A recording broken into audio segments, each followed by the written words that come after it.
मी बाबांकडे गेले तरी ते माझ्यावर विश्वास ठेवणार नाहीत हे चांगलंच माहिती आहे मला। हे जे काही केलंस ना हे शेवटचं। ह्यापुढे जर माझ्या बाबांचा फोटो तुझ्या चपलेवर दिसला, आता फक्त चप्पल कापली, पुढच्या वेळी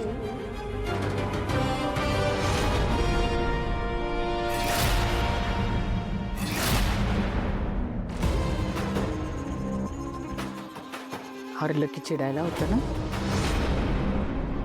काही हरकत नाही, पण मी जिंकले आणि तू हरलीस हे सत्य आहे।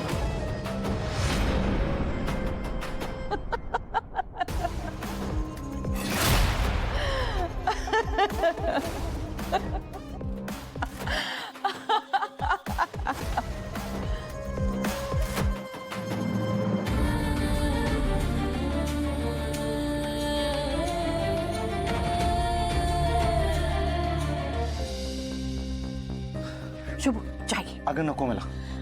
काय झालंय बाळा, कालपासून गप्प गप्प आहेस? तसं काय नाहीये। कालपासून काय लपवायलायस काय?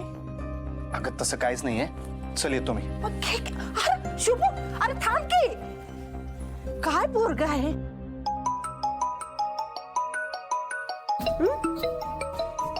शोभा त्यांचा फोन। बोला की ताई। शुभ आत्ताच निघालाय काय घरातनं एकदम गडबडीत? व्हेरी गुड, अशीच खबर देत जावा काय मला। पण लईच उदास वाटत होतं ग। होय काय? ठीक आहे, कारण त्याला माहिती आहे त्याची श्रावणी मॅडम हरणार आहे आणि ही स्वीटी जिंकणार आहे। आता तर शुभूची असिस्टंट बनून मी त्याच्यासोबत कायम राहणार आहे। त्यासने मी कळू दे ही स्वीटी काय चीज आहे ते। स्वीटे, ही तुझ्यासाठी लई मोठी संधी आहे काय, सगळ्यात मोठी। म्हणजे शुभू आणि तू एकत्र काम करायला लागला का नाही तर शुभूच्या मनावर तुझ्याच बोलण्याचा प्रभाव पडला पाहिजे काय, कळतंय ना व? म्हणजे काळजी घे जरा।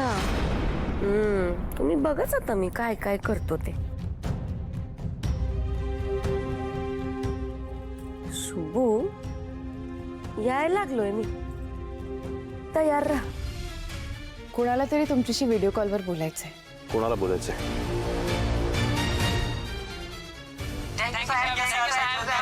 माननीय शिक्षण मंत्री विश्वंभर साहेबांचा माननीय शिक्षण मंत्री विश्वंभर साहेबांचा साहेब हे बघा, तुम्ही हॉस्टेलमधल्या सगळ्या मुलांना इंडक्शन पुरवले म्हणून त्यांना आभार मानायचे तुमचे।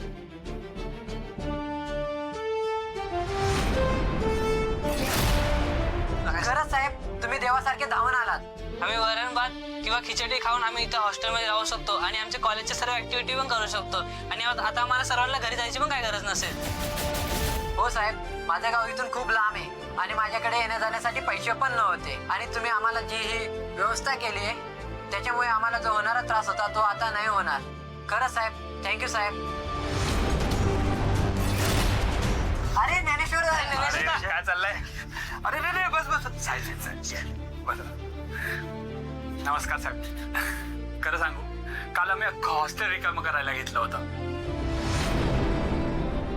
पण अचानक हे इंडक्शन मशीन आल्यामुळे आम्ही सगळे शॉक झालो साहेब। त्या माणसांकडून कळलं की ही सगळी व्यवस्था तुमच्याकडनं झाली आहे आणि अख्ख्या जिल्ह्यामध्ये हे इंडक्शन मशीन सगळ्या हॉस्टेलमध्ये पोहोचलेले आहे। त्यासाठी खूप खूप धन्यवाद साहेब, मनापासून धन्यवाद साहेब। माननीय शिक्षण मंत्री विश्वंभर साहेबांचा। शुभू, हे सगळं कसं झालं? कोणी केलंय? श्रावणी मॅडमांनी।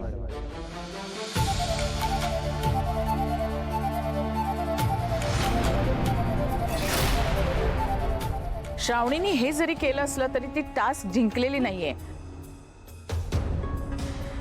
कारण टास्क होता हॉस्टेल रिकामं करणं।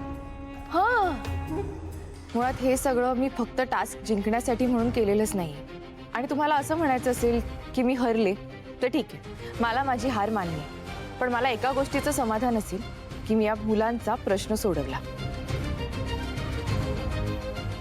पण तुला हॉस्टेल रिकामं करायला सांगितलं होतं ना, मग हे सगळं करायची काय गरज होती?